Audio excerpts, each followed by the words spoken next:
Olá, olá, boa noite. Esperar um pouquinho aqui o pessoal entrar.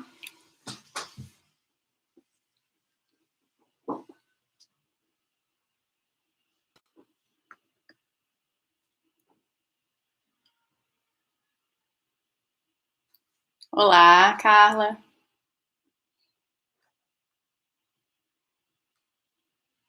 Oi, Tati, boa noite.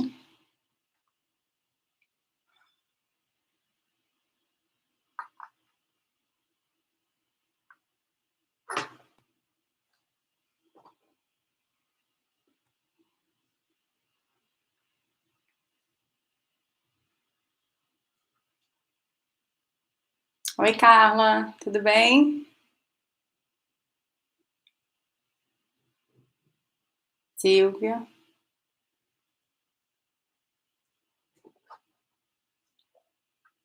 Dando uns minutinhos pro pessoal entrar, porque o pessoal sempre demora um pouquinho.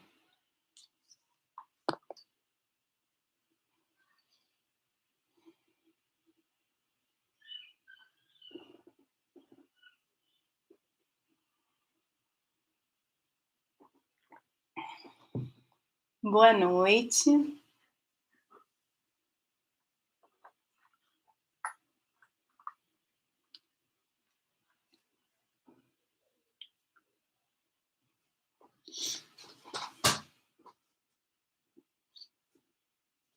Oi, Fabi.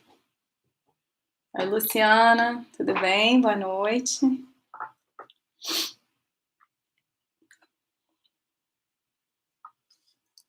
Bom, enquanto o pessoal está entrando, vou dando meus avisinhos habituais, porque tem gente que é a primeira vez aqui. Esse grupo de estudos foi um grupo que eu comecei a organizar. Oi, mãe, boa noite. Comecei a organizar em função da demanda que eu vi de muita gente que está vivendo esse momento da quarentena, né, com muita dificuldade de gerenciar os seus estados emocionais. E como esse livro ele promove uma profunda transformação na consciência, né, ou o que ele chama de despertar da verdadeira consciência, eu achei que ele tinha muita ressonância, apesar dele ter sido escrito em 2005, ele tem muita ressonância com o que a gente está vivendo aqui agora, né? Então, eu não estou aqui dando aula, estou aprendendo junto com vocês, porque toda vez que eu leio esse livro eu aprendo mais, eu entendo mais, e parece que as fichas começam a cair mais e melhor. E o conselho que eu dou para todo mundo é que não só a gente fique na esfera do conceitual, da esfera do teórico, mas que a gente procure efetivamente tentar começar a praticar as sugestões que ele oferece. Ele dá vários exemplos de coisas, oi Marco, de coisas práticas que ele já realizou com outras pessoas e também coisas que nós podemos fazer no nosso cotidiano. Então, assim, esse livro é cheio de ferramentas práticas também para a gente sair um pouco da esfera do conceitual, porque tudo parece muito difícil e muito intangível quando você fica no conceito do que ele está explicando, né? Então, assim, todo mundo que está aqui, se teve a oportunidade de ler, se quiser compartilhar alguma coisa, fica à vontade aí nos comentários e nessas interações que a gente cresce mais aqui, que essa troca fica mais profícua. Mas eu peço para vocês, assim, que se forem fazer pergunta, deixem mais para o final, ou então só se for uma coisa pertinente ao que a gente está falando aqui naquele momento, para a gente não atrapalhar o andamento, porque o capítulo é longo. Aliás, a maioria dos capítulos são longos, né? Oi, Hugo. Oi, Paulinha. Tudo bem? Oi, Esther. Esther, não consegui falar com você ainda. Vou conseguir. Tá difícil, pessoal. Enfim, difícil não, desafiador, né? Esse momento tá desafiador para todo mundo. Então, por fim, eu queria deixar aqui avisado, como tem muita gente me perguntando e algumas pessoas ainda não sabem, queria avisar que eu tô com um canal no Telegram, não é grupo, é um canal de transmissão onde só eu falo, só eu mando informação para poder mandar os resumos dos grupos de estudos que a gente está fazendo aqui e também para compartilhar coisas que eu acho interessantes, sabe? Pílulas de expansão da consciência, leituras, vídeos, links que eu recebo, assim, coisas, ferramentas práticas que eu tenho acesso, às vezes exercícios também, que ajudam todo mundo que tiver afinidade com esses temas aqui que eu falo, sobre astrologia, espiritualidade, expansão da consciência, Jung, e obviamente esse grupo de estudos aqui, que possa expandir ali junto com a gente, né? Bom, então vou começar aqui, depois o pessoal vai entrando. Aqui a gente está no capítulo 7 agora. Os outros vídeos, para quem perdeu, estão lá no YouTube. É só botar Bruna Nejan em Astrologia que vocês vão achar meu canal, meu humilde canal, que eu acabei de abrir. Tem pouca coisa lá. Então, esse capítulo, ele trata de descobrir quem nós somos realmente, né? Então, ele é digamos assim, uma evolução do capítulo anterior, dos capítulos anteriores, né? Ele vem evoluindo aqui para que a gente comece a internalizar os conceitos que ele trouxe anteriormente, né? Então, ele começa falando aquela clássica frase que tem no Oráculo de Delfos, né? Conhece-te a ti mesmo, né? E eu achei muito interessante porque muitas pessoas procuram respostas em lugares como na astrologia. Eu até separei aqui na 163, ele fala uma coisa assim que eu vou ler para vocês. Por mais importante que fosse a revelação ou exatas as informações que recebessem lá no oráculo, elas acabariam por se mostrar inúteis, não os salvariam de infelicidades futuras, nem de sofrimentos criados por eles mesmos, caso deixassem de encontrar a verdade contida na exortação, conhece-te a ti mesmo. O significado implícito dessas palavras é, antes de qualquer indagação, faça a pergunta fundamental da sua vida, quem sou eu? Então, assim, eu sempre digo que a astrologia tem um potencial preditivo maravilhoso, né? Até porque um símbolo contém tantas maneiras de se manifestar, e os temas humanos são meio que universais. Então, todo mundo tem problema de família, todo mundo tem problema de trabalho, todo mundo tem problema de relacionamento. Acaba que fica mais ou menos fácil a gente prever determinadas coisas, porque eles fazem parte da experiência humana ali. Mas, assim, quando você deixa para o outro a possibilidade de resolver aquilo que você tem como convite do universo, a oportunidade de reintegrar na origem, né? Então, o que está acontecendo agora para você é simplesmente alguma coisa que você ainda não se permitiu experimentar e integrar, ou então que você já superou e merece promover isso, perde um pouco, né? Perde um pouco dessa conexão com a essência, com o ser, né? Então, por isso que eu digo que o meu trabalho da astrologia, ele vai muito na linha da reflexão e menos na linha da previsão. E eu acho que é interessante porque é exatamente isso que ele está dizendo aqui. As pessoas iam para o oráculo em busca de respostas, mas que tipo de ressonância tinha aquilo se elas não estavam dispostas a se conhecerem, né? Então, no podcast que ele tem com a Oprah, que lá no Telegram eu já coloquei o link para vocês, ele fala assim que para poder despertar, a pessoa tem que responder a pergunta quem sou eu? Mas isso só acontece uma vez que você se libera dos rótulos e das armadilhas do ego, né? Então, talvez a primeira coisa para você saber quem você é saber quem você não é. Porque conhecer a si mesmo, como ele diz lá entre a página 63 e 64, é algo muito mais profundo do que a adoção de um conjunto de ideias ou crenças. Conhecer a nós mesmos é estarmos enraizados no ser, em vez de estarmos perdidos na nossa mente. Isso é importante a gente entender, né? Porque as pequenas coisas, quando ele vai progredindo, né? Oi, Sá, tudo bem? A gente começa a investigar as pequenas coisas que irritam e perturbam a gente, e a gente percebe que quanto menor elas são, mais elas revelam a respeito da nossa pequenez, né? E no final das contas tudo acaba sendo pequeno, porque a vida é efêmera, a vida é passageira, né? Então, dentro de uma esfera maior, mais abrangente, tudo é irrelevante, né? Porque só o ser, só a presença é o que conecta a gente com a essência que é imortal, né? Que é anterior e posterior a tudo isso que a gente está vivendo, né? Você às vezes está aqui fazendo parte de um grupo de estudos como esse, ou então está fazendo um processo de terapia, ou então está buscando a espiritualidade de alguma forma, etc. E aí você acha que, eu tô de saco cheio de tudo isso, eu quero me libertar, isso aqui não me pertence mais, mas aí, assim, basta você ligar a televisão, abrir o WhatsApp, ou receber uma chamada, que toda aquela torrente do ego começa a tomar você de volta, entendeu? E aí você volta para aquele ciclo vicioso de emoção, pensamento negativo, emoção, ação. Então, assim, essas coisas não são relevantes para esse pseudo-espírito imortal que você acabou de descobrir que você é, né? elas só são importantes para esse pequeno eu, que fica buscando segurança e satisfação em todas as coisas, que são transitórias, né? Como ele diz ali na 165. E fica ansioso ou irado porque não consegue o que deseja. Bem, pelo menos agora sabemos quem de fato pensamos que somos. Aí aqui, na 165 também, ele diz o seguinte, tem um asterisco aqui que eu anotei. Se a paz é de fato aquilo que desejamos, então devemos escolhê-la. Se ela fosse mais importante para nós do que qualquer outra coisa, e se nós reconhecêssemos de verdade como um espírito em vez de um pequeno eu, permaneceríamos sem reagir e num absoluto estado de alerta quando confrontados com pessoas ou circunstâncias desafiadoras. Aceitaríamos de imediato a situação e assim nos tornaríamos um com ela, em vez de nos separarmos dela. Depois da nossa atenção consciente, surgiria uma reação. Quem nós somos, consciência, e não quem pensamos que somos, um pequeno eu, estaria reagindo. Isso seria algo poderoso e eficaz e não faria de ninguém, nem de nenhuma situação, um inimigo. E quanto mais limitada é essa visão que a gente tem da gente mesmo, mais a gente se concentra nas limitações do outro, né? Então a gente fica elegendo inimigos do lado de fora, confundindo esse outro com os seus erros, porque na verdade a gente só vê o ego dos outros. E quando a gente vê o ego dos outros, o que acontece? O nosso ego se fortalece. Aquilo que a gente já falou em vários capítulos anteriores. Acho que isso aqui é uma lição do 3, se eu não me engano. Então, por isso que é fundamental a gente compreender que aquilo que a gente reage nos outros também está em nós. E às vezes só está em nós, não está nem no outro, né? É sair desse papel de vítima e assumir a autorresponsabilidade, sabe? Em alguma esfera maior, aquilo que você rejeita do lado de fora também te pertence. Fato. Façam sempre esse exercício e esmiucem isso ao âmago das coisas mais, às vezes, irrelevantes, entendeu?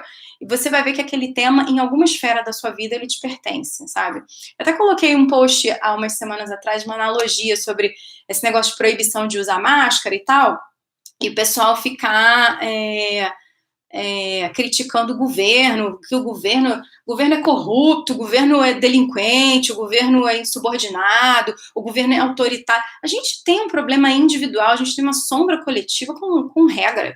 Sabe, o brasileiro é um insubordinado por natureza, sabe, a gente não obedece nada. Então, assim, se tá todo mundo, tem uma regra que não pode sair sem máscara na rua, não tô questionando a regra, não tô entrando nesse mérito, estou querendo dizer assim, se existe uma lei para ser respeitada, mas as nossas autoridades são sempre um ponto de vidraça, né, pra gente ficar atacando pedra, mas a gente não olha para nossa própria consciência e não faz esse exame de que na microsfera, na nossa vida, a gente está sempre cometendo pequenos delitos, entendeu? Esse post está lá para quem quiser se aprofundar, não vou perder muito tempo aqui com isso não. Mas aqui, como ele diz na 166, portanto, quando nos tornamos conscientes do ego em nós, isso não significa que sabemos quem somos. Isso quer dizer que sabemos quem não somos. Quem nós somos não requer crença. Na verdade, toda crença é um obstáculo. No entanto, sem a compreensão do que somos, sem a compreensão, o que somos não brilha nesse mundo. Permanece na dimensão não manifesta. Com isso, nossa riqueza permanece um potencial oculto. Isso aqui é um dos pilares que eu busco trabalhar na astrologia, que é fazer com que essa luz interior da pessoa possa brilhar, sabe? Mas antes dela poder brilhar, antes dela poder se conectar com essa essência, né? Com esse ser, com S maiúsculo, como ele coloca ali no livro, é preciso que ela integre as sombras. É preciso que ela pare de rejeitar e pare de negar as coisas e ficar projetando aquilo do lado de fora e só encontrando isso no outro, né?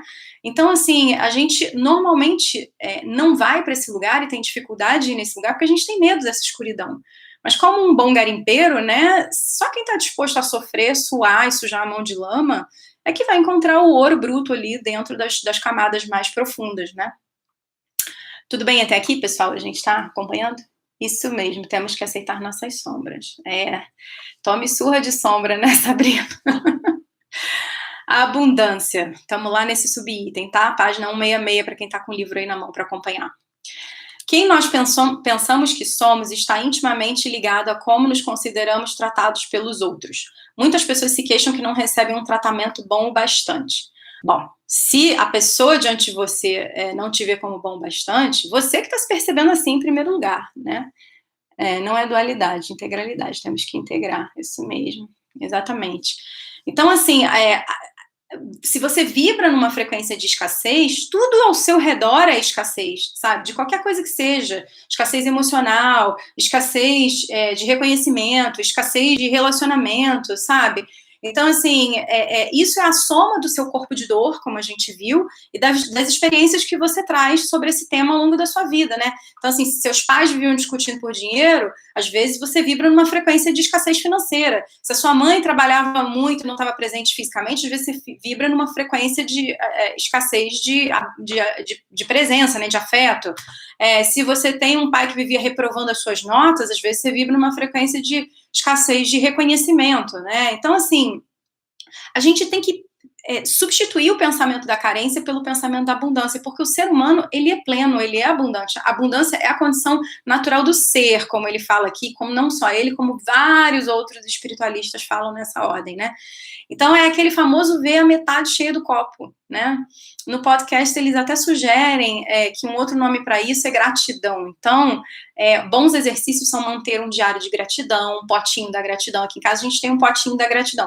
Para a gente tentar valorizar das pequenas às grandes conquistas do dia, começar a ensinar os nossos filhos a fazerem isso também, para poder reconhecer que às vezes você está numa situação extremamente desafiadora, como essa agora que está acontecendo, mas que tem muita coisa maravilhosa acontecendo, sabe? Ele recentemente fez um talk show com a Oprah também, falando sobre esse momento Covid, e ele fala assim que justamente, ainda que tudo pareça muito difícil, tem abundância disponível no mundo inteiro ainda ao nosso redor, sabe? Então, assim, o fato de você ter uma casa e um teto seguro, se você tem isso nesse momento, já é algo para agradecer, né? O fato de você ter comida ou de você ter um emprego, se você tem isso nesse momento, já é algo para agradecer. O fato de você estar simplesmente vivo nesse momento já é algo para agradecer, sabe? Então, assim, o ser humano é pleno, a gente precisa acreditar nisso, porque isso é um pensamento de potência, isso não é um pensamento que limita, né? Quando a gente acredita na outra metade do copo, né, quando a gente vibra na frequência da escassez, a gente realmente deixa de ser o potencial realizador, de brilhar, né, esse potencial realizador que a gente tem ali. E é o seguinte, ele fala que aquela velha máxima, né, é dando que se recebe. E quando a gente recebe esse tipo de comando, a gente acha que a gente tem que tirar as nossas vestes, a gente tem que fazer caridade, a gente tem que isso, a gente tem que aquilo. Não. Todo mundo tem alguma coisa em estado de abundância para dar. A gente precisa só reconhecer o que é isso. E normalmente essas são as coisas pelas quais as pessoas enaltecem ou elogiam a gente, né?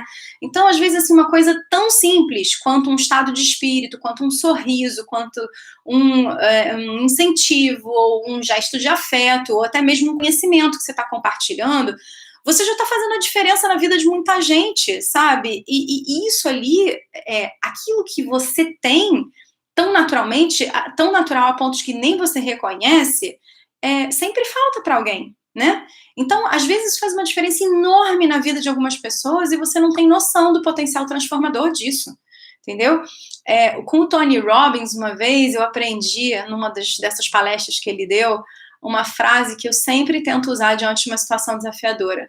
Como é que eu posso melhor servir e contribuir nesse momento, né? O que eu posso oferecer de melhor aqui? Esse grupo de estudos foi uma saída que eu encontrei depois de uma meditação onde eu estava muito angustiada com o que estava acontecendo no mundo e eu queria fazer alguma coisa que fosse mais acessível do que simplesmente a astrologia, porque para compartilhar a astrologia, às vezes requer um tempo e um conhecimento ali que, sei lá em quanto tempo ia durar essa quarentena, eu não ia ter tempo suficiente para poder ajudar as pessoas a iluminar pontos assim, né? E aqui eu consegui, sei lá, de uma certa forma, unir paralelos, né, com uma linguagem acessível, mas ao mesmo tempo fazendo umas pitadas de astrologia aqui, para que as pessoas possam integrar conteúdos que eu estudo, não só astrologia, eu vi falando de outras coisas aqui também, mas que possam oferecer alguma coisa de realmente potente, de realmente transformador para as pessoas aqui nesse momento. Espero que esteja sendo bom para vocês, como está sendo para mim. Deixa eu ver se alguém falou alguma coisa. Isabela. Obrigada, Isabela. Bom, conhecendo a nós mesmos e sobre nós mesmos. Gratidão por esse grupo. Obrigada a você também, Carla, por estar aqui. Aqui, ele explica que a gente confunde esses conceitos de conhecer sobre nós mesmos e conhecer a nós mesmos, né? Então, às vezes, você faz anos de terapia, e eu acredito que isso é piamente importante para que você possa conhecer de onde você veio, para você poder transcender os conflitos, né, que você traz e tal, no momento presente. Mas enquanto você continuar identificado com isso, então eu sou isso porque eu vivi assim, porque eu tenho essa mãe assado, porque lá atrás aconteceu aquilo, você perde a oportunidade de se conectar com a essência, sabe? Então, é o que ele fala ali na 169, quando pensamos ou dizemos minha vida, não estamos nos referindo à vida que somos, e sim à vida que temos. Isso aqui é básico, porque a vida pode mudar da noite para o dia. Quantas pessoas aqui já não passaram por transformações radicais? Um dia você tinha uma família, pai, mãe, irmãos, uma casa, não sei o que, de repente, sei lá, alguma coisa aconteceu, perderam tudo, alguém morreu, e aí a família se separou, e você não deixou de existir, porque uma condição com a qual você se identificava deixou de ocupar uma forma, né, como ele diz aqui. Então, todo ser humano ele tem uma capacidade inata de superação e reconstrução. Por isso é que a gente não é aquilo com o qual a gente se identifica. Aquilo ali é a experiência que a gente está tendo naquele momento, mas nós não somos aquilo ali. Então, todo mundo tem uma história, né, assim, de superação ou de alguma coisa transformadora para compartilhar. Tem aquele filme chamado Os Intocáveis, não sei se vocês já viram, francês, onde o cara era um multimilionário e tal, tinha um temperamento bem agressivo, não sei o quê, bem... E aí ele fica tetraplégico e a vida dele começa a cair aos pedaços, né? Ele arruma um acompanhante, que é um cara que não é nem um pouco talhado para o ofício, e o cara é a única pessoa que dá uma chuva de realidade nele, né? Então ele não trata ele como vítima, ele trata ele como uma pessoa normal, não que você tá na cadeira de roda que você é especial, não, entendeu? Vai lá, vai viver a vida, vai fazer as coisas. E assim, aquilo ali transforma a vida desse cara, né? Ele realmente consegue se conectar com a essência dele, que sempre esteve mascarada por conta daquele dinheiro, daquela condição com a qual ele se identificava. Esse filme é bem legal também, assim, ele é divertido, inclusive, é um filme bonito, mas ele é bem divertido, não sei se vocês já viram. Aí agora eu tô ali na parte que fala o caos e o propósito superior. Essa parte ele fala que, basicamente, que almocei com a minha mãe e não jantei com ela, ela faleceu, a vida é um instante. Exatamente, Sabrina, como é que a gente vai saber, né? Um dia você tá ali, como disse a mulher do Boechat, um dia eu tô aqui tomando café da manhã com meu marido e outro dia eu recebo a notícia que ele não vai voltar para almoçar em casa. Bom, a gente tem que parar de classificar as coisas como bom e ruim, é o que ele tá dizendo aqui, essencialmente. Então, aqui na 170, tem uma parte aqui que eu vou ler para vocês. Por trás da sucessão de acontecimentos, algumas vezes aparentemente aleatórios ou até mesmo caóticos da nossa vida, assim como o mundo acontece de maneira oculta, o desenrolar de uma ordem acontece de maneira oculta o desenrolar de uma ordem e de um propósito superiores. As coisas acontecem por um propósito, e a gente não tem a real noção do que o universo está querendo da gente ali naquela experiência. Então, no momento, às vezes a gente, assim, classifica uma determinada experiência como uma coisa boa, como uma coisa ruim, sabe? E aquilo que está acontecendo parece desproporcional, parece sem sentido, mas se a gente não permitir criar esse espaço, esse distanciamento que ele fala, né, para que a consciência possa emergir, a gente não consegue ver posteriormente os resultados daquilo, né? E a gente percebe, assim, quando a gente volta para trás, principalmente, a gente percebe que se a gente soubesse como a nossa vida se transformaria para melhor, apesar de todo aquele sofrimento, né, a gente talvez teria escolhido fazer tudo da mesma maneira. É muito louco isso. Mas, enfim, a verdade é que quanto mais resistência você oferece ao momento presente, mais a gente está identificado com o conteúdo e menos a gente consegue sair dessa dimensão do ego, né? Outro dia recebi aquele vídeo sobre... um vídeo mostrando a Rua das Pedras, assim, vazia, nessa época do Covid e tal. E aí eu comentei com o Carlos Veiga, meu amigo, falei assim, poxa, é muito triste isso, né, cara, que horror ver as coisas assim. Aí ele falou assim, não, amiga, isso não é triste, isso é neutro. E eu parei pra pensar, eu falei, esse cara tá louco, né, que ele tá falando isso. E na mesma hora que eu parei pra pensar, minha ficha caiu. Eu falei, não, realmente, isso é neutro. Eu não sei o que as pessoas que estão vivendo essa experiência e o que o coletivo, o sistema que faz parte daquilo ali, precisa aprender com aquilo que está acontecendo da forma que está acontecendo. E é como o Eckhart Tolle fala, as coisas que a gente está vivendo são exatamente aquelas que a gente precisa para poder evoluir. Tudo que está acontecendo agora é o que a gente precisa para poder evoluir. por mais que o nosso ego não queira aceitar, por mais que a gente crie resistência a isso. É difícil, né? Se alguém quiser falar alguma coisa, esse tema, ele dá pano pra manga. Bom, vamos continuando aqui, porque esse capítulo é bem longuinho. O que há de bom e o que há de mal, tô nesse subitem aqui. Na página 172, o pensamento isola situações ou acontecimentos e os chama de bons ou maus, como se eles tivessem uma existência separada. O universo, porém, é um todo indivisível, onde todas as coisas estão interconectadas, onde nada existe de modo independente.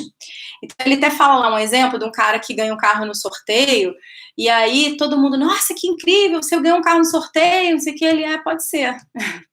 E aí, um cara bêbado bate no carro dele e ele vai ser internado no hospital em estado gravíssimo. Nossa, que fatalidade, aconteceu isso com você? E ele responde, pode ser. E aí, nessa mesma semana, ele tem uma notícia de que a casa dele foi atingida por uma avalanche e tal. Todo mundo fala, caramba, que sorte, se isso não tivesse acontecido com você, você tinha morrido soterrado ali embaixo. Ele fala, pode ser. É um conto, assim, simples, mas para dizer que quando você não julga os acontecimentos, você aceita as coisas como são, você não se deixa levar pela primeira impressão das coisas, sabe? Porque você não sabe o que tá por trás daquilo ali, né? Se talvez as coisas não tivessem acontecido, os eventos não tivessem sucedido nessa ordem, talvez ele tivesse morrido, né?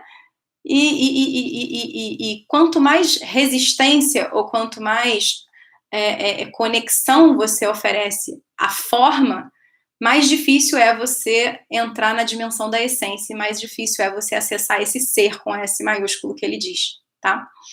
E na 173 ele fala assim, no entanto, não há eventos casuais, assim como nem as coisas existem por e para si mesmos de modo isolado. Eu super concordo com isso, sabe? Como diz o meu amigo Carlos Veiga de novo, não tem bala perdida, tem bala encontrada. Mas isso também é uma outra discussão que dá pano pra manga. Bom, vamos lá, vamos seguindo aqui que ninguém tem. Oi, Bela, tudo bem? Sem nos importarmos com o que acontece.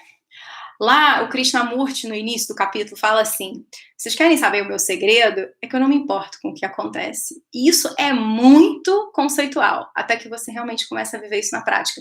Eu comentei numa dessas lives aqui, que tinha um livro que eu tenho muita vontade de fazer um grupo de estudos dele também, que é o do Michael Singer, que se chama A Alma Indomável, e tem um outro que ele fez depois desse, que se chama The Surrender Experiment, que é como se fosse assim, a experiência da rendição, onde ele conta como que ele viveu na vida prática dele, os conceitos que ele coloca na Alma Indomável. Porque a gente acha, quando a gente está lendo isso, que isso é muito conceitual, que é impossível de viver, isso é coisa para Buda, para iluminado, para monge.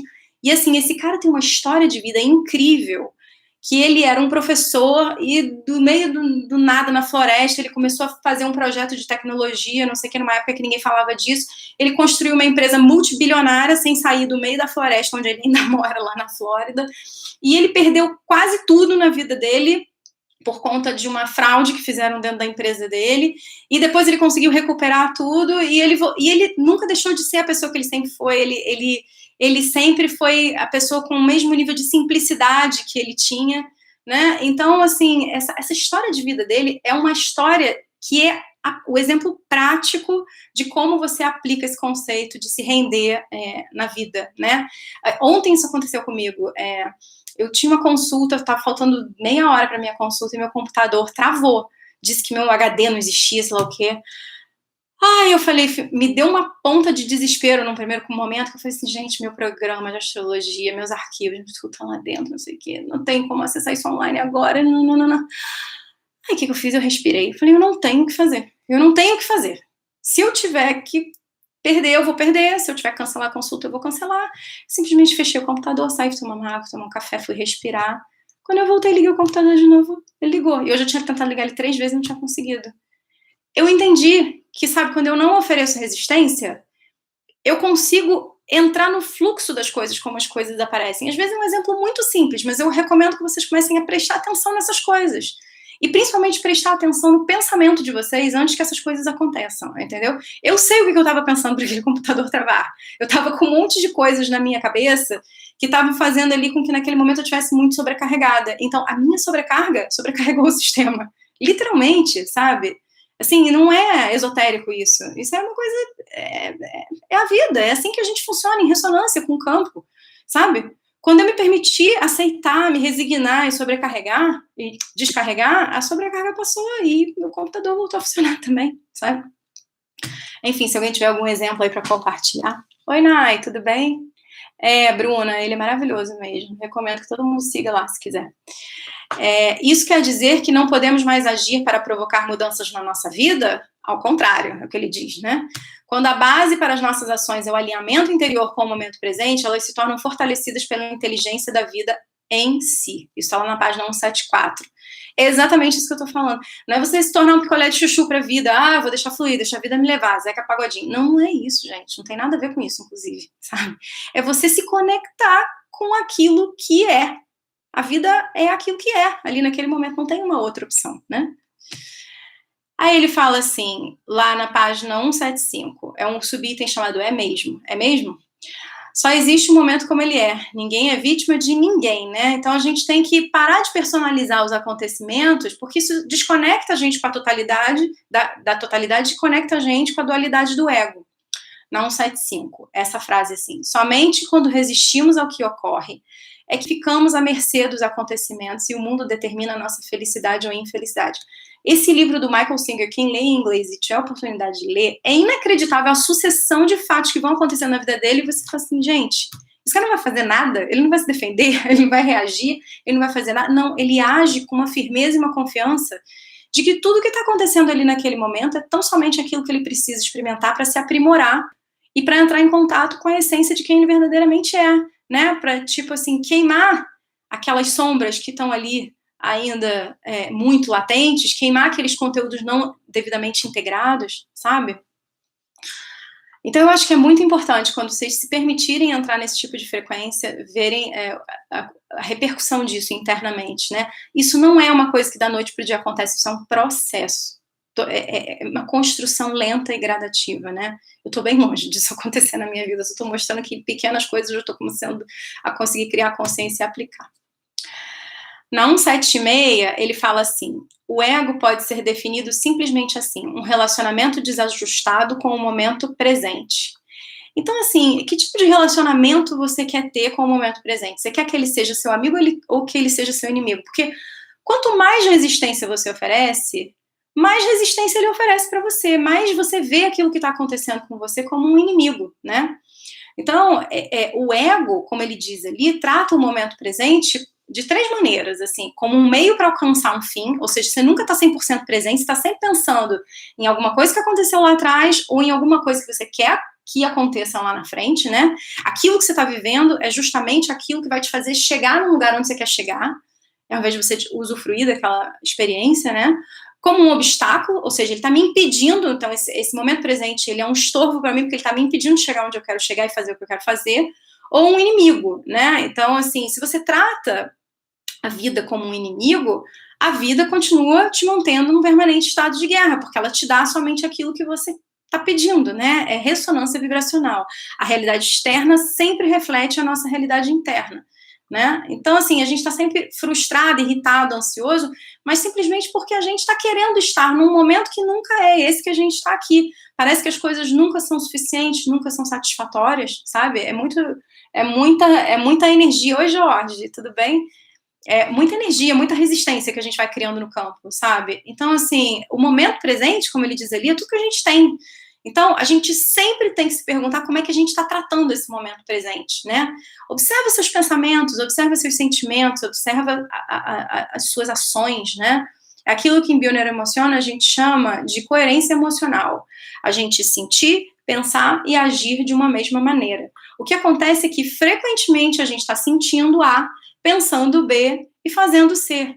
E a gente quer estar conectado com o momento presente, a gente primeiro precisa integrar essa bagunça dentro da gente, sabe? Isso realmente é o que causa a maior parte dos nossos conflitos, esse turbilhão interno, né? Tudo bem, pessoal, até aqui? Alguém tem alguma coisa aí para comentar? Vão falando aí que eventualmente eu vou tentando ler, tá? Aí eu tô na parte ali da 179, onde ele fala o paradoxo do tempo. Aquilo que a gente já comentou em capítulos anteriores, né? A única coisa que existe é o momento presente. Então ele reforça ali, a vida é sempre agora. toda a nossa vida se desenrola nesse constante agora. Ah, então o tempo cronológico não existe? Claro que o tempo cronológico existe, né? Então, assim, a gente está dentro de uma situação que o tempo cronológico é importante para que a gente experimente essa vida presente que nós nos encontramos, né? Mas quando você está experimentando, você está sempre experimentando agora. Então, assim, se uma ruga nasce aqui na minha testa, eu não vivi todos os pequenos momentos da formação daquela ruga. Ela é um conglomerado de pequenos agoras que formaram essa passagem do tempo estampada na minha testa, entendeu? Então, assim, a única experiência que a gente realmente pode objetivamente apreender é a do agora. Todas as outras são intangíveis, todas as outras são conceituais. Faz sentido isso para vocês? Difícil é saber o limite da resignação, resistência e a hora de agir. Aí ele lá para frente ele fala um pouco isso, né, Cláudia? Porque ele fala de quando você está se colocando de uma forma negativa ou quando você está se colocando de uma forma sem ego naquela situação. Eu vou chegar ali nesse exemplo que talvez fique um pouquinho mais claro. Deixa eu entrar aqui numa parte onde ele fala sobre esse subitem aqui, eliminando o tempo. Está na 181. Eu vou ler um trecho aqui que ele fala assim: o tempo, ou seja, o passado e o futuro, é aquilo de que o falso ego fabricado que o falso eu fabricado pela mente, o ego, vive. E o tempo está na nossa mente. Ele não é algo que tem uma existência objetiva ali fora. É uma estrutura mental necessária para a percepção sensorial indispensável pelos propósitos práticos, mas também o maior obstáculo ao autoconhecimento. O tempo é a dimensão horizontal da vida, a camada superficial da realidade. E há ainda a dimensão vertical da profundidade, a qual só temos acesso através do portal do momento presente. Ele faz uma analogia que eu acho super interessante com a cruz do Cristo, porque ele diz assim que as pessoas dificilmente interpretam isso daquela forma, mas que como aquela simbologia do Cristo é uma simbologia de totalidade, essa dimensão horizontal e vertical da cruz quer dizer assim, essa linha do passado e do futuro que está aqui no horizontal, e a da presença, né, do agora, que é a do vertical, que é onde você tem realmente a única experiência real em profundidade que pode ser apreendida, né? Total sentido, é isso. Não sei de qual que você está falando que é total sentido, mas enfim, na 182 ele fala assim: o agora assume a forma de qualquer coisa ou acontecimento. Enquanto resistimos a isso internamente, a forma, isso é o mundo, é uma barreira impenetrável que nos separa de quem somos além da forma, que nos afasta da vida única sem forma que somos. Esse momento aqui, Covid, é perfeito para a gente praticar isso, porque a gente nunca teve tão poucas garantias ou perspectivas, vocês percebem isso? Assim, nunca o passado pareceu tão remoto e o futuro pareceu tão pouco claro, né? Então, a gente tem que começar a viver um dia de cada vez, experimentar isso, sabe? Experimentar, viver as coisas como elas se apresentam, fazer os nossos planos, aí voltando um pouco para a questão que a Ana Cláudia estava dizendo ali, fazer os nossos planos, mas deixar que o universo surpreenda a gente, assim, não se frustrar demais ou se entusiasmar demais, apenas viver, fruir dentro do desenrolar dos acontecimentos, né? É quase mágico, sabe, pessoal? Quando a gente não oferece resistência, é quase mágico, porque é muito orgânico, as coisas simplesmente vão acontecendo. Só quando você se permite viver essa dimensão é que você realmente tem noção. Isso aqui sai do conceito que ele está dizendo e começa a virar uma realidade para você, sabe? O Michael Singer tem uma frase que fala assim: por melhores que sejam os seus planos, a vida sempre tem planos melhores do que os nossos. Ela acaba sempre mostrando isso pra gente, né? Então, eu não sei se alguém aqui tem alguma experiência que queira compartilhar nesse sentido, mas acho que é bem relevante para o aprendizado desse momento aqui, a gente tá vivendo um dia de cada vez, sabe? Deixando que as coisas aconteçam. E é impressionante como a vida vai surpreendendo a gente. Adorei a frase. Superando a limitação. Tô lá na 184, tá, pessoal? Há qualidade e poder no que executamos. Estamos presentes quando o que realizamos não é basicamente um meio para atingir um fim. Dinheiro, prestígio, vitória, mas gratificante por si mesmo. Quando existe alegria e vida no que realizamos. É exatamente o que eu estava falando aqui um pouquinho antes, né? Então, assim, quando você faz as coisas, você está fluindo ali com aquele momento presente, você está fazendo, não é porque, é porque eu estou fazendo isso porque eu quero ser o rei do bambambam, bam, bam, eu quero ganhar dinheiro. Não, eu estou muito conectado com o que eu estou fazendo, tudo isso faz muito sentido para mim, tudo isso é uma verdade dentro de mim, tudo isso me pertence, tudo isso me conecta, né, num nível muito superior a qualquer outra coisa que a forma possa me dar, dinheiro, reconhecimento, fama, enfim, isso ali é realmente a força que não impõe condição, que não impõe rejeição a esse momento presente e que faz com que a gente liberte essa fonte infinita de potenciais aqui que estão adormecidos, que estão no seu estado latente aqui, né? Porque tudo que envolve a forma, como ele diz ali, envolve também a limitação. Forma é alguma coisa que confina, né? Então a gente precisa sair da forma e entrar no universo que não tem forma, né? Não, ele fala a diferença em inglês de form e formless, né? E ele conta o exemplo do Stephen King, que ele conheceu ele na Universidade de Cambridge, quando, na década de 70, ele ficava impressionado com aquele cara que tinha aquela condição, aquela doença degenerativa, que não conseguia, né, comer, andar, não sei o quê, e fazia todas as coisas com um nível de resiliência assim, absurdo. E um dia ele perguntou, quem é esse sujeito, né, que tá aqui? E aí alguém chegou para ele e falou, ele é um professor de matemática brilhante, mas ele tem uma doença que condena ele a 5 meses de vida a mais. E esse cara viveu, sei lá quantas décadas a mais do que a previsão de vida dele, com muita resiliência, com muita aceitação da condição que ele tinha, sabe? E ele depois um dia viu a cara desse cara estampado no jornal, e esse cara era o Stephen King, né? Stephen Hawking, vocês me chamam de Stephen King. Stephen Hawking, que eu até comentei do filme semana passada não, grupo de estudos passado, da teoria de tudo, que é um exemplo muito legal de como você pode praticar a liberação do corpo de dor. Pois se vocês puderem, voltem nessa live que está lá gravada no YouTube. Então, quantas pessoas, às vezes, não vivem dilemas idênticos aos nossos, mas de forma absolutamente diferentes, né?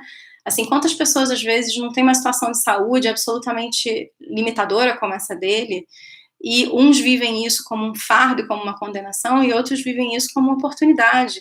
Quantas pessoas não vivem uma perda, ou não vivem uma separação, e vivem isso como se fosse o fim, e outras pessoas vivem isso como se fosse a oportunidade de transformação que precisavam, né? Então, assim, sempre existe uma outra maneira da gente ver as coisas, e essa maneira passa sempre pelo filtro da não resistência, da gente parar de querer que o momento presente seja diferente daquilo que está acontecendo, né? E simplesmente entender que, ainda que não seja compreensível para os nossos filtros racionais naquele momento, existe um para quê evolutivo de tudo isso, sabe? Não é um porquê, é um para quê. Tem uma finalidade, tem um aprendizado, tudo tem um aprendizado. É como dizia o meu mestre de astrologia. As pessoas dizem que a gente tem uma única verdade na vida, que a gente vai morrer. Eu digo que não. É que a gente vai morrer, que até o último dia da gente morrer, a gente está aqui para aprender. E eu concordo com ele plenamente. Algumas limitações, ele fala ali, podem ser superadas num nível externo, e outras precisam ser acolhidas num nível interno, né? E você usar esse estado de rendição da consciência para você abrir espaço para que essa experiência, né, voltando para a coisa da cruz, você saia da dimensão horizontal, de passado e futuro, e você entre na dimensão vertical da presença, né, aonde está o Cristo, né? Tudo bem aí, pessoal? Alguma coisa? Oi, Camila. A alegria do ser. Tô lá na 187, tá, pessoal? As pessoas acreditam que dependem dos eventos para serem felizes, isso é, são dependentes da forma. Não percebem que isso é a coisa mais instável do universo, muda constantemente. A felicidade verdadeira não acontece através das formas, ela não acontece para nós, ela acontece através de nós, eu sempre falo isso, né? Isso não está acontecendo para você, isso está acontecendo através de você. Hoje até, assim, um exemplo bem pueril, eu estava conversando com a minha irmã pelo WhatsApp e tal, e ela me mostrou um lugar onde eu tive com ela no início do ano, assim, estava bem inverno, ela mora na Europa, estava muito frio, e o lugar era todo, parecia um lugar bonito, mas estava todo sem vegetação nenhuma, e hoje ela me mostrou esse mesmo lugar, todo coberto de folhas. Eu fiquei tão impressionada com a beleza daquilo, sabe? Eu me conectei imediatamente com isso que ele fala. Se você tem dificuldade de entender isso em você, vai para a natureza, porque a natureza sempre oferece para você essas respostas desses ciclos e dessa capacidade de conexão e renovação com a essência mesmo, né? Eu fiquei horas ali olhando aquela imagem, eu falei assim, gente, que metáfora linda para o que a gente está vivendo, né? A gente acha que a situação, às vezes, está que nem aquelas árvores ali, áridas, sem folhas, e que aquilo ali é o que define aquele lugar. E, de repente, passa um breve período de tempo, 5 meses, e é outro lugar. É uma outra paisagem deslumbrante, é uma coisa incrível de se ver, né? Então, isso é a nossa vida também. Se a gente eleger essa perspectiva, a gente vai ver que aquilo que hoje é árido e parece morto, amanhã ou logo ali, depois da esquina, tem uma outra forma, tem uma outra maneira de se expressar. Obrigada, Camila. Oi, Rodrigo. Bom, tô lá na 187 ainda, permitindo a diminuição do ego. Aí ele fala aqui que o ego detesta ser diminuído, verdade, né? Quem não sabe disso? Então, eu vou ler aqui uma passagem. Quando alguém nos culpa ou censura, ele tenta corrigir no ato essa sensação de diminuição do eu, se justificando, se defendendo ou acusando. Se a outra pessoa está certa ou errada, isso é algo irrelevante para o ego, que está muito mais interessado na preservação de si mesmo do que na verdade. Ele sugere uma técnica espiritual de você receber o ataque, você observar o ego em diminuição ali, e você não oferecer nenhum contra-ataque. Hoje eu fiz isso de maneira totalmente inconsciente, eu depois me dei conta quando eu estava lendo o livro. Mas eu estava conversando com uma pessoa, e aí eu comecei a falar, e eu percebi que eu estava, naquilo que eu estava falando, eu me corrigi naquilo que eu estava falando. Eu falei assim, não, eu não posso falar isso, porque eu não tenho informação suficiente para falar sobre isso. Aí a pessoa chegou e falou para mim assim, como você sempre faz, mas ainda bem que dessa vez você reconheceu. Aí na hora eu fiquei com uma vontade de reagir, mas foi uma vontade que durou uma fração de segundos. E na hora eu resolvi permanecer com aquilo. Nem lembrei do Eckhart Tolle, confesso. Mas eu resolvi permanecer com aquilo e tal. E de repente a conversa passou e eu percebi o meu ego diminuído ali naquele momento e eu simplesmente deixei ele ali. E quando eu deixei ele ali, eu não ofereci resistência para ele e ele gradativamente sumiu. Diminuiu até que sumiu, sabe? Foi muito boa essa experiência, foi uma experiência bem interessante. E ele falou assim que isso, na verdade, é o verdadeiro sentido daquela frase que as pessoas distorcem tanto de Jesus, de ofereça a outra face, né? Assim, aqui a gente entra nessa parte, Ana Cláudia, que você estava querendo entender, assim, é o não de alta qualidade e o não de baixa qualidade. Então, assim, essa outra face é mostrar a face do ser, não a face do ego. Isso não quer dizer que com isso você esteja mandando assim, eu gostei que você bateu em mim, bate do outro lado, né? Não tem nada a ver com isso, sabe? É você não tolerar violência, não tolerar desrespeito, mas fazer isso de uma perspectiva do seu ser e não do seu ego, né? Então, ele no podcast, ele dá um exemplo legal, que ele fala assim, às vezes as pessoas costumam abusar um pouco das outras, né? Então, assim, um fulano te pediu um dinheiro uma vez e não te pagou. Te pediu uma segunda vez e não te pagou, ele vai lá e te pede uma terceira. Então, assim, você tem duas opções. Você pode chegar para ele e falar assim, eu não vou te emprestar dinheiro porque você é um caloteiro, porque você não me paga, porque você é isso, porque você... Isso é seu ego reagindo. É seu ego crescendo para cima dele, querendo dar lição de moral. Outra coisa é você chegar para essa pessoa e falar assim, olha, eu, infelizmente, dessa vez eu não vou te emprestar dinheiro. Não até que você me pague novamente pelo que você está me devendo. Pronto. Você se colocou, você não aceitou o desrespeito, mas você não precisa se portar de uma forma extravagante ou ofensiva para que o seu ego tenha supremacia ali naquele momento. Fez mais sentido agora para você? Oi, Márcia, tudo bem? Deixa eu ver aqui quanto tempo. Ih, gente, tenho 10 minutos, deixa eu ver. Eu acho o seguinte, até fiz uma anotação aqui, que é muito difícil a gente fazer isso, é muito difícil a gente não manifestar a nossa opinião diante de coisas que nos apaixonam, diante de coisas que, né, nos mobilizam. Mas isso é até um bom exercício para a gente ver aonde estão as nossas feridas, né? Aonde está o nosso corpo de dor. Quando a gente se mobiliza demais por uma determinada coisa, né? Como ele falou lá no capítulo passado, quando alguma coisa pequena causa uma reação desproporcional em você, essa coisa diz muito mais a respeito de você do que da outra pessoa que está fazendo, né? E também é uma ótima pista para você saber o que ela traz do seu corpo de dor, ou seja, dessas feridas que você vai carregando a vida toda, que você rejeita ou que você nega, e que você está sendo convidado a integrar, né? Esse momento aqui, Covid, é ótimo para isso, porque o que mais tem são essas discussões intermináveis de WhatsApp, que todo mundo quer dar opinião, não sei o quê. Eu confesso que, assim, eu tô fazendo um exercício muito forte para não fazer isso, porque eu sempre fui uma pessoa muito cheia de opinião, assim, isso para mim tá sendo cruel, esse processo todo, sabe? Não é de agora, é um processo de muito tempo, e de vez em quando você perde a mão, né? Principalmente quando entram aqueles estímulos, como ele diz no outro capítulo, que são os estímulos da bebidinha, ou então alguma coisa pequena que é um gatilho de raiva, de medo, com uma coisa que dispara no seu corpo de dor, né? Então, assim, esses pequenos gatilhos, esses pequenos estímulos, às vezes ali funcionam de uma forma bem obscura, e quando você vê, você já tá falando. A diferença é que, às vezes, agora eu me pego no meio do que eu tô falando, pensando que eu não devia estar falando, né? Antigamente eu nem pensava nisso, não pensava mesmo. Eu achava que eu tava certo, tava tudo certo. Mas agora eu me pego e falo assim, cara, tudo bem, já tô falando, vou terminar de falar, mas eu não devia estar falando. Isso, tá adorando. O livro se chama Um Novo Mundo, Rafaela.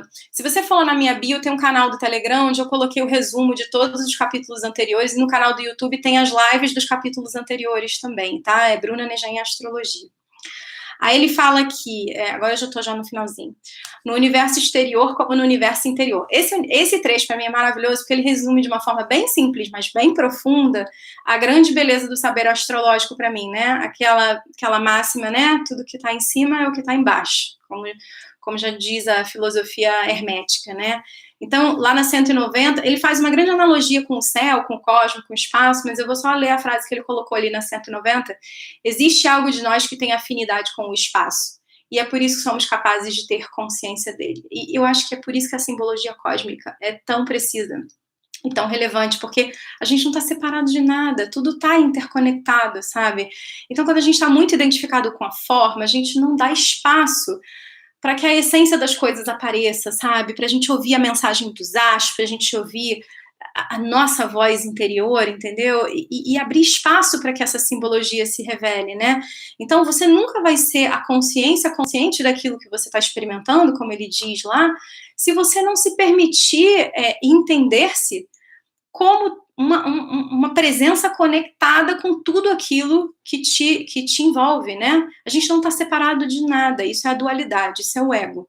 A gente está absolutamente interconectado. Como eu falei na primeira aula, um homem come morcego na China e o mundo inteiro está doente. Isso é a metáfora, a simbologia mais clara do que poderia estar acontecendo, né? E aí, vou ler só esse trechinho aqui da 192 rapidinho, que ele fala assim: a doença coletiva da humanidade é o fato de as pessoas estarem tão absorvidas pelo que acontece, tão hipnotizadas pelo mundo das formas em constante mutação, tão mergulhadas no conteúdo da sua vida, que esquecem da essência, daquilo que está além do conteúdo, da forma e do pensamento. Elas se encontram de tal maneira consumidas pelo tempo que se esquecem da eternidade, que é sua origem, seu lar, seu destino. Eternidade é viver a realidade de quem nós somos. Eu achei muito legal porque ele termina esse capítulo com uma passagem de uma visita que ele faz a um monumento chinês, onde ele vê uma inscrição de 2 palavras e pergunta para o cara o que isso significa. O cara diz Buda. Eu falo, mas por que está escrito em 2 palavras, né? Não está escrito em uma só. Ele diz, porque aqui está escrito não homem. Olha que interessante. E ele fala, o Buda é isso, ele é o não homem. E eu achei essa sincronicidade tão maravilhosa, porque quando eu planejei essa aula aqui, juro que isso aqui foi zero pensado, entendeu? É uma sincronicidade mesmo, porque hoje é a lua cheia do Buda. Hoje é a lua cheia de Vesak, que é o sol em touro e a lua em escorpião, né? Então todo ano tem essa festividade do dia da iluminação do Buda, e que eu fiz um post sobre isso também, se as pessoas quiserem lá no perfil acompanhar, mas é uma sincronicidade muito linda. Está falando sobre esse capítulo que trata de forma versus negação da forma, num momento, num dia que é o dia da lua cheia mais importante do ano para fazer processos de desapego, relacionados à questão do apego e da liberação, né? Essa é a grande metáfora aqui, né? Então, quando Buda, ele fala que Buda é um não homem, ele é isso, sabe? Ele é essa consciência que se iluminou, né? ele é a matéria, a forma, mas que se iluminou. Então eu achei isso tão lindo e eu faço uma profunda reverência ao universo por ter me dado esse presente aqui, porque eu não tinha me dado conta, eu só me dei conta quando eu li essa última frase do capítulo. E eu agradeço muito a todos vocês que estão aqui. Oi, Débora. Esse momento é aquele momentinho do print, se vocês quiserem tirar para poder compartilhar. Fazer aquela carinha bonita pra gente não sair com aquela cara assim falando, né? Então, se alguém tiver alguma dúvida, alguma coisa, a gente tem mais uns 4 minutinhos aí que eu consigo responder a todo mundo. Hoje eu não vou sair correndo, porque hoje eu consegui me manter no tempo previsto. Viva Vesak. É um momento muito legal de fazer uma meditação sobre esses processos de apego e desapego, assim, o que a gente, antes da Covid, estava se apegando como se fossem, assim, estruturas muito, muito sólidas e muito sustentáveis dentro da nossa vida, né? Coisas muito seguras, aquilo que nos definia, aquilo com o qual a gente podia contar. E o que pode vir a acontecer depois que isso tudo passar, e como a gente está disponível para oferecer a não resistência, né? Ou seja, essa rendição a essa experiência que o mundo está nos oferecendo aqui agora, né? O que você pode usar dessa oportunidade, e hoje é um dia que a Lua está com uma energia potente para isso, para poder se liberar, para poder realmente ver aonde ainda existe sentido de manter, né? O que ainda faz sentido de ser mantido na sua vida no nível da forma, né? No nível da matéria, né? E eu acho até, assim, a gente está falando aqui de touro, então touro fala de valores, mas as pessoas falam muito dos valores materiais, eu gosto também da parte dos valores imateriais de touro, né? Para mim, todos os valores estão ali, os materiais e os imateriais. Então, eu acho que a gente tem que pensar aquilo que a gente quer. Tá bom, Camila. Aquilo que a gente quer manter e aquilo que a gente está realmente disponível para surrender, ou como eu gosto de falar para algumas clientes minhas, fazer a Elsa e let it go, entendeu? Porque tem muita coisa aqui que às vezes a gente precisa subir lá no nosso castelo de gelo, enfrentar os nossos dragões, soltar os cabelos e mandar o let it go, sabe? Porque é só aí que a verdadeira transformação começa a acontecer, né? É só depois que ela vai lá para a montanha que realmente a vida começa a ficar diferente ali para ela naquele momento. Então é isso, pessoal. Gratidão, muita gratidão a vocês todos que estão aqui. Estou vendo vários nomezinhos que estão aqui, todos os capítulos acompanhando. Algumas pessoas que estão vindo pela primeira vez também. Quem perdeu, eu digo novamente aqui, repito, para quem entrou por agora, as lives anteriores estão lá no YouTube, no canal do Telegram estão os resumos dos capítulos e várias outras dicas de conteúdos interessantes. E se alguém tiver alguma dúvida, alguma coisa, vamos fazer uma live sobre Frozen? Vamos! Está no meu projeto, fazer uma live sobre Frozen. Essa analogia da Frozen é uma analogia que muitas clientes adoram, principalmente aquelas que têm questões lá de um feminino de alguma forma afligido por Saturno, Plutão e seus companheiros. Obrigada a você. Eu que agradeço a vocês por essa experiência. Então, vou encerrar aqui, pessoal. Não sei se alguém tem mais alguma coisa para comentar. Vamos. Camila também é do time da Frozen. Obrigada, pessoal. Beijo grande para vocês. Hoje eu vou conseguir me despedir civilizadamente. Tô nem acreditando. Acho que eu vou ficar até mais um pouquinho aqui para relaxar. Obrigada. Sobre resiliência, principalmente. Eu acho assim, ler o livro várias vezes, Ana Cláudia, essa ficha não cai na primeira. Ela cai lá para a 15ª. E como diz a Oprah, esse livro fica na minha cabeceira e toda hora eu vou lá dar um confere nele para ver se eu tô perdendo alguma coisa, entendeu? Então, assim, se a Oprah faz isso, né, que dirá eu e nós, réis mortais. Um beijo para vocês, queridos. Fiquem bem. Tchau, vou encerrar aqui, tá?